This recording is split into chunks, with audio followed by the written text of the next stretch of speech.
So I finally got around to upgrading the lighting in my backyard and driveway, and I wanted to show you these new solar floodlights I picked up. What makes these stand out is their fully adjustable 3-head design. You can angle the side lamps to get this massive 270-degree wide-angle coverage. Because the solar panel is built right on top, the setup took me maybe 5 minutes with a drill, and they have 3 different lighting modes. Mode 1 is a standard motion sensor, Mode 2 it's a dim to bright, and the Mode 3 it's just a constant medium light.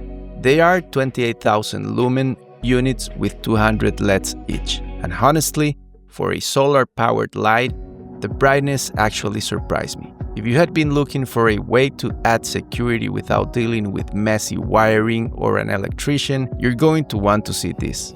I have one of the lights mounted over the garage, and it literally lights up the entire driveway plus the backyard at the same time. It's just impressive the amount of light it provides. These are rated IP67 waterproof. Most of the ones you see are only IP65, so these are extra sealed against heavy rain or snow. Final verdict, for a 2-pack, the value is tough to beat. You're getting a ton of light for $0 on your electricity bill. If you need to brighten up a dark corner on your yard or just want the extra peace of mind, I definitely recommend these solar lights.